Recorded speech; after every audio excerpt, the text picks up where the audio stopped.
dia, né? Mais um programa aqui, Café com Aposentado. E hoje nós temos aqui o nosso companheiro, o companheiro Alessandro, né? Lá de Chorozinho, que é secretário de comunicação aqui do Sindicato APEOG e faz parte também da diretoria da executiva da CNTE, né? Nossa grande confederação. Alessandro, nós vemos o seguinte hoje. Na CNTE hoje, nós temos a Secretaria Nacional dos Aposentados.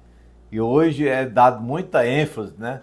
Antes não era, não. Eu lembro que quando eu comecei a fazer parte da executiva da CNTE, nós éramos secretários de aposentados, né? Tá de maneira assim, meio lá, meio cá, né? E hoje é bem diferente.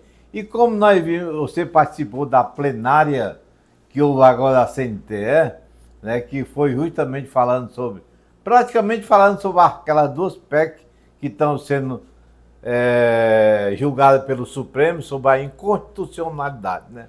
De nós aposentados, depois de muito tempo, de pagar a Previdência, né? Então você que assistiu a Previdência, o que você viu na plenária que foi resolvido, como é que está sendo tratado essas duas PEC do Supremo? Bom dia, Juscelino, bom dia a todos e todas. Primeiro, que o grau de importância dos aposentados ele tem se elevado significativamente. Claro.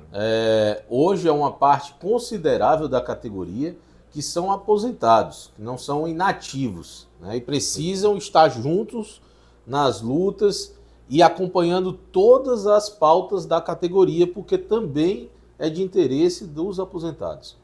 Com relação à plenária, você também participou, nós fizemos uma agenda de lutas para justamente tentar pressionar o STF para continuar com a votação que pode, né, e deve erradicar a cobrança dos 14% para quem já contribuiu com a Previdência e já está aposentado e voltar ao estágio que era antes. Qual era o estágio anterior? O estágio anterior era justamente aquele que o aposentado só contribuiria no que passasse, no valor que ultrapassasse o teto da Previdência. Essa é uma luta que nós travamos aqui no estado do Ceará, né? Tem um projeto de iniciativa popular que a gente tem recolhido as assinaturas e agora, pautado no STF, é uma das questões que nós estamos lutando muito, Juscelino, e aí você faz parte disso também. Nós estamos lutando muito para derrubar essa taxação injusta dos aposentados. Mas, Alessandro, antes da plenária, houve o coletivo dos aposentados, né? E foi um grande coletivo, porque participaram 70 pessoas dos estados de todo o Brasil. E o Eduardo, como você sabe, ele é um dos assessores da CNTE, né? Então ele fez uma explanação de como estavam as duas PEC do Supremo. E teve a primeira PEC, que é a 555, né? Que eu achei interessante. Tem um patamar lá, e são 13 itens, mas tem um patamar lá que eu achei interessante, que eu acho que é impossível isso não ser julgado de inconstitucional.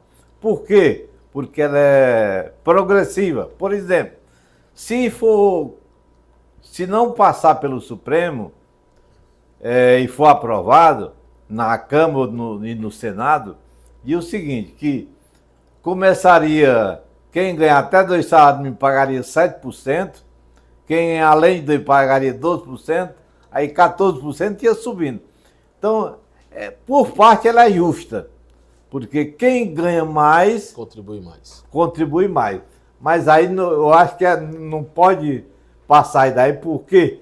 Porque juízes, embargadores, pessoal do Supremo, estão tudo nessa história aí. O que você acha disso aí? A primeira é que tem que esclarecer para todos e todas que estão aqui acompanhando nossa entrevista que o STF está julgando vários pontos de inconstitucionalidade, claro, da PEC 103, né? E aí, um desses pontos de inconstitucionalidade que muito nos interessa é a questão da taxação dos 14%. Mas não é o único, né? Tem a questão da taxação progressiva, que já é adotada pelo regime geral de previdência e alguns poucos regimes próprios adotam. E também tem a questão da contribuição eu não vou, talvez não seja esse o termo, mas é complementar, mas é uma contribuição extra que os regimes próprios de previdência que estão deficitários poderiam instituir essa contribuição extra durante um determinado período. Pois não. E esse é um dos pontos também que está caindo, né, se a votação do STF for mantida. Por que eu estou dizendo sempre isso, né, que precisa ser mantida essa votação? Porque no placar da votação nós já estamos ganhando. 7-3, só falta um voto, que é justamente do ministro Gilmar Mendes, que pediu vistas no processo. E até o final do julgamento, qualquer ministro pode mudar o seu voto. Por isso que é fundamental que a gente continue nessa luta. A plenária que foi estabelecida com as centrais sindicais, confederações, sindicatos, a nossa plenária da Confederação Nacional dos Trabalhadores em Educação, que tivemos mais de 70 representantes de vários estados brasileiros, isso mostra uma unidade, né, da categoria dos aposentados e aposentadas, e também mostra uma outra coisa, Juscelino, o grau de insatisfação que os aposentados têm com a reforma da Previdência. Uma reforma da Previdência que, diga-se de passagem, que veio a prejudicar o direito não só dos aposentados, mas de nós que também estamos na ativa, porque a perspectiva de se aposentar mudou muito, né? Então, assim, as regras hoje são sofríveis e acredito que esse é um pontapé inicial para a gente derrubar pontos dessa reforma, se possível agora no STF derrubar logo essa da taxação das aposentadorias, e em médio e longo prazo a gente reformular muita coisa, porque quem está na ativa também vai sofrer muito com essa reforma. Alessandro, de todas as reformas que nós tivemos na Previdência, nenhuma delas veio beneficiar o aposentado. Exatamente. E o pior da história é que no coletivo de aposentado, o Eduardo falou o seguinte: existe um documento do Banco Mundial enviado ao Brasil sugerindo que em 2027 seja feita uma outra reforma, em 2030 outra reforma, em 2040 outra reforma. Eu participei do programa Educação em Debate no sábado e eu disse: rapaz, com tanta reforma, eu acredito, eu tenho a impressão, eu espero que não esteja certo, que a aposentadoria está com os dias contados. Não existe direito líquido e certo para a vida toda. O direito é algo que a gente conquista, mas que a gente precisa estar sempre reafirmando na luta a conquista desses direitos. Se a gente não tiver luta na hora de conquistar, na hora de manter esse recuo, esse direito, é muito difícil a gente manter. Seja ele a questão da aposentadoria, seja ele qualquer outro benefício trabalhista que a gente conseguiu com anos de luta. Com relação à aposentadoria, a gente tem um exemplo na Europa, né? A Europa, durante um período, talvez umas 2 décadas atrás, uma década atrás, fez reformas da Previdência em alguns países, e o que está acontecendo agora é que estão revertendo essas reformas da Previdência porque chegam a ser muito cruéis, né? E o que queriam aqui no Brasil, é bom se dizer que o que queria aqui no Brasil era muito pior. Queriam acabar com a Previdência Pública e tornar uma Previdência capitalizada, né? Ser quase um título de capitalização. E isso a gente conseguiu derrotar do ministro Paulo Guedes na época e do presidente Bolsonaro.